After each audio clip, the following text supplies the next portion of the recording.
Want to know how to get shredded like the guy on the magazine cover? Watch this video on Pars Health TV to find out.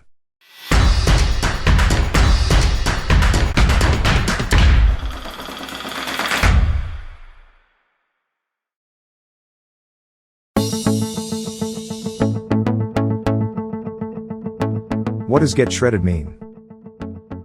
Getting shredded is to reach a tiny level of elite. For men, this corresponds to about 8% body fat or less. Meanwhile, women can shred to around 15% body fat or less. Losing weight is not that difficult for most people.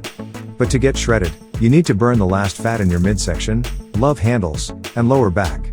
After that, you will see certain six-pack and certain stripes on the slopes. And there is almost no fat around the waist or lower back. To illustrate, this video shows what it's like to go from swole to shredded.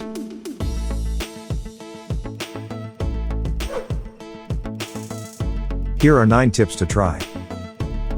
Number 9. Know how many calories you burn. I learned an old saying in my career.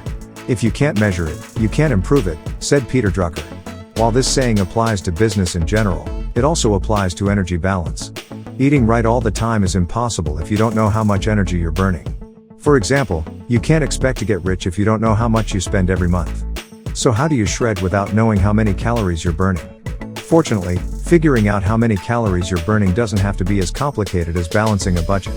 With fitness tracker apps, you can get a good idea of your total daily energy expenditure.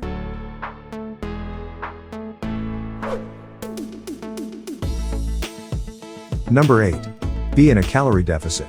Simply, eating fewer calories than you expend results in an energy shortage or calorie deficit. In terms of our budget analogy, it's the same as going over your income and using your savings to cover your expenses. The only way to burn body fat is that, even though it isn't a good way to save money.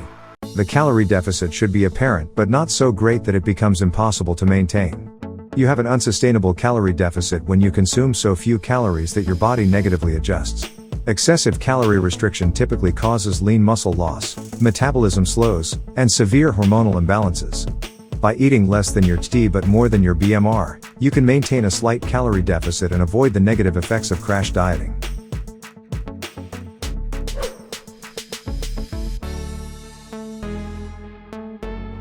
Number 7. Improve your metabolism. The detrimental metabolic effects of a calorie deficit can be reduced by periodically increasing your calorie intake slightly above your expenditure. These days are known as refeed days in the fitness sector. In addition, there is proof that refeeds raise the levels of hormones that speed up your metabolism. Essentially, this metabolic confusion keeps your body away from adjusting to the calorie deficit. Once a week, a refeed typically lasts for 24 hours. Additionally, you should aim for 200 to 300 extra calories each day.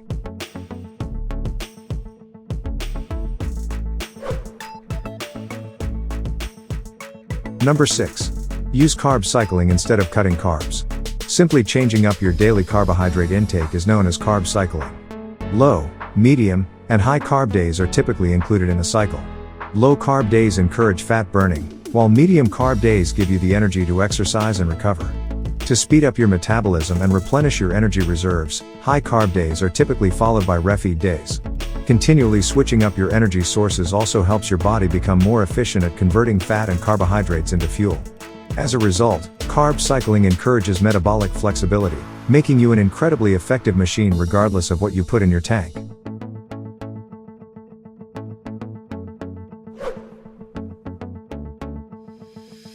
Number 5. Consume a lot of protein. Fitness athletes frequently follow high-protein diets, and with good reason. According to studies, eating more protein leads to greater fat loss and less muscle loss than eating less protein. Additionally, meals high in protein suppress the hunger hormone ghrelin more than meals high in carbs or fat. Therefore, it is simpler to stick to your diet because you feel fuller for a longer period of time after eating.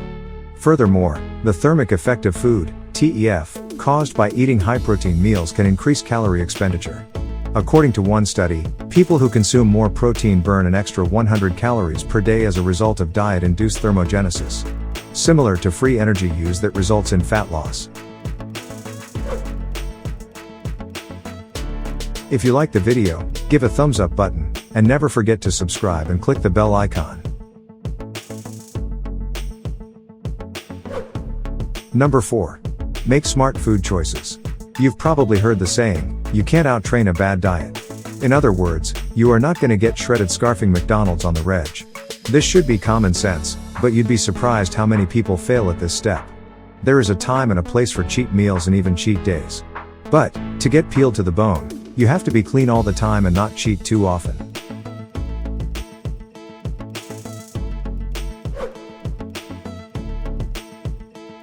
Number 3. Lift heavy weights. What's the point of getting shredded if you've lost all your muscle? People generally want to cut using light weights and high reps. But this is the wrong approach. Instead, keep lifting heavy weights to give your body a reason to keep using that valuable muscle. Of course, the calorie deficit and carbohydrate intake will be reduced compared to the weight gain phase, so you will lose some energy. But the idea is to keep pushing heavy weights in the gym to maintain lean mass.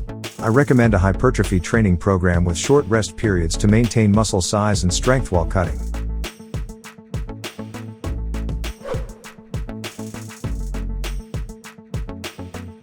Number 2. Effective aerobic exercise. Aerobic exercise is essential in a fat loss plan because it increases calorie burning and accelerates fat loss. However, too much cardio may not work against your weight loss goals. Fortunately, by combining HIIT and LISS cardio, you can burn more fat in less time. Fasted cardio lets you burn more calories from fat with less effort.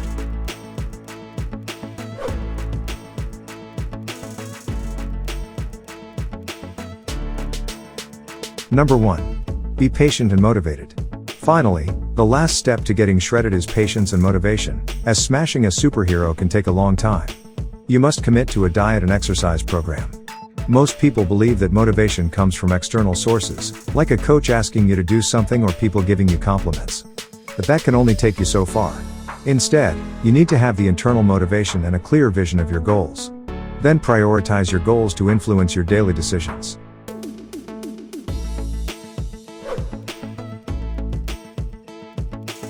How long does it take to grind? How long it takes to shred them depends on how much fat you should lose and how fast you lose it. In general, you should aim to lose between 0.5% and 1% of your body weight each week to burn fat without losing muscle. For example, if you weigh 200 pounds, lose a maximum of 2 pounds of fat per week. Therefore, it takes at least 10 weeks to lose 20 kilograms of fat. Please give us feedback in the comment section. Kindly like, comment, share and subscribe for more quality videos. Thanks for tuning in. Wishing you a great day.